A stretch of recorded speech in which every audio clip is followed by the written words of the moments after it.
Okay. So, it's Nadia Monet with Lips of Flame again. We're still sprinting with the shadows of that damn night! Okay.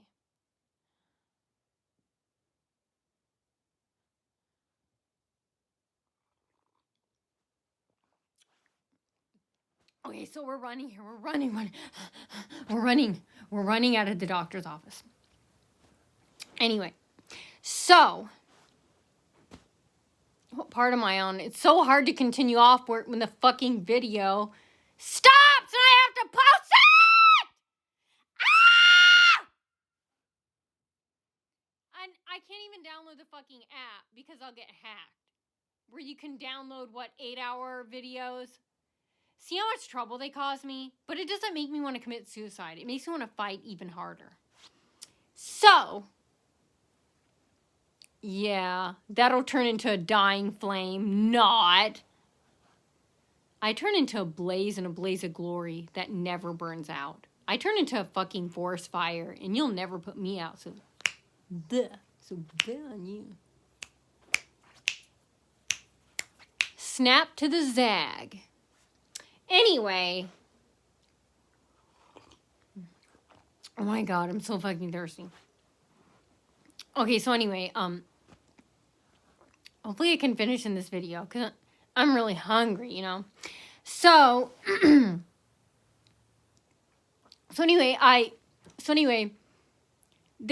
as I'm walking out down the long hallway, a janitor blocks me. And I have to walk like in a backwards C to get around her. And then all these stalkers are sitting and they look like slobs, like they just came in their pajamas. So who's telling them I'm coming out? Find out who those people are who are sitting right in front of the entrance. And again, they were trying to lock me in. The automatic door wouldn't open. And then it finally opened. And then stalkers are coming in and blocking me as it opened. And before the janitor blocked me in the hallway, again, the fake Muslim woman dressed in a burqa, the Chinese woman, she said, yeah, again, this is a different lady. As I'm leaving, like where the elevators are, all these stalkers and employees come. And a different fake Muslim lady is a Chinese lady dressed in a burqa. She said, remember, you are not a Muslim. And she's standing sideways and looking at me, and I kept walking. And then I walked down that long hallway, and that's where the janitor came and blocked me. And then all these fake stalkers are sitting outside the entrance. See, they're introducing violence, threats, suicide, creating a horrible, dangerous, unhealthy, threatening, violent environment. And they're being told to act like they can get away with it because they can't. And you guys complain too. Complain. If you go to this office on all the floors 1, 2, and 3, because they're all involved. If you go to this dump of suicide, these murderers, this building filled with murderers, suicide assisters, posing as helpers in the medical field. If you go to 1818 Cruz Street, any of these doctor's offices, floors 1 to 3, call and complain. Complain to the attorney general, the prosecuting attorney, the police chief, here in Fort Wayne, HIPAA, complain to patient advocacy. I don't know if they're involved, but complain to them anyway to embarrass them. Complain to, Mike Packnet at parkview.com. It's Mike Packnet, Packnett at parkview.com. He's the CEO. Tell him, complain, you guys. If you go here, complain. Say that they're doing it to you. Tell them that they're going around and they're inviting your psychotic ex-boyfriend in. That's how he knows. They're giving away your information. They're inviting his friends in. You're divorced and your ex-wife and your ex-husband is coming in, and the staff is letting them threaten you. They're finding out and they're putting your life in danger. And some of them bring in weapons sometimes. Tell them if they bring knives in or guns in, they could bring a bomb in. They bring knives in with me. And the staff lets them, tell them, complain. Wouldn't it be funny if you guys pooped all over the bathrooms and stuff and the exam rooms and stuff? Came in with really smelly vaginas. Don't wipe. Say you have warts, it burns there. Then open. Make them work for that air. Woo! Stinky fish. Smell like rotten sushi or something. Same with the guys. Don't wipe your butt. Say that you have these burning warts on your butt. Then open. Make them work for that air. Wouldn't it be funny if there was a pile of pee, a puddle of water, or not puddle of water, don't be that nice. If there was a puddle of urine in the exam room. Say that you had an accident and then, I don't know, management's job to clean up. Hey, they're nurses.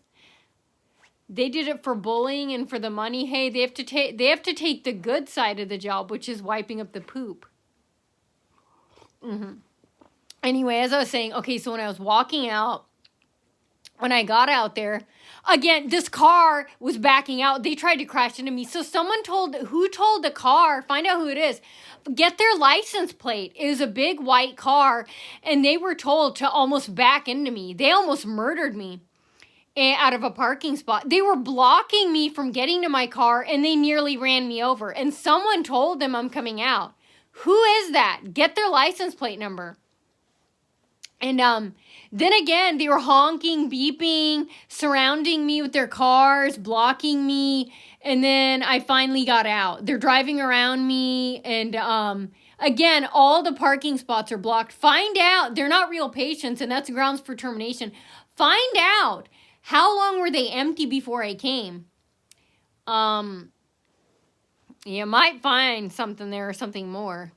And, so yeah, that's what happened. And then when I'm driving off, there are all these, like fake pedestrians. I feel like this happened 10 years ago and I'm telling my story. I don't see it or feel it. I just know it. And I like to say it's like my height. You can't see or feel your height. You just know it. It's something you know.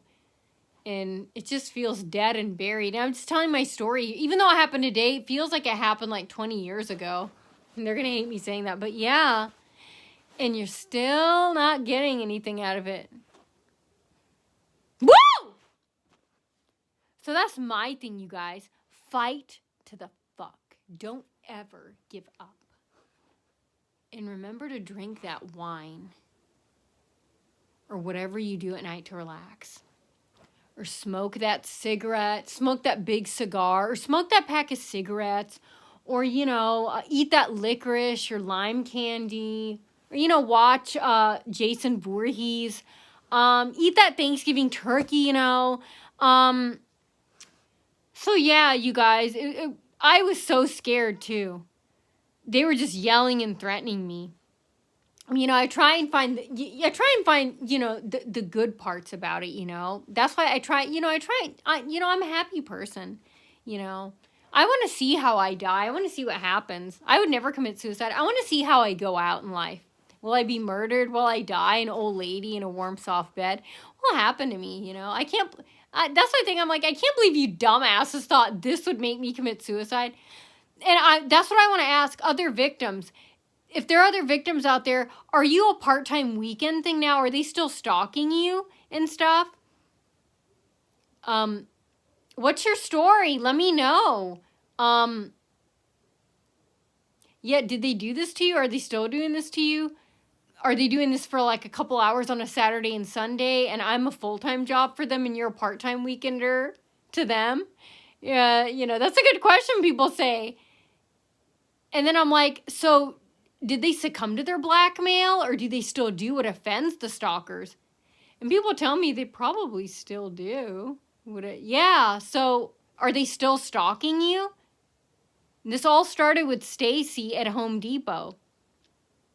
And they say bullying. I just learned this from Dr. Phil. Bullying starts with the parents. So Stacy's parents are bad.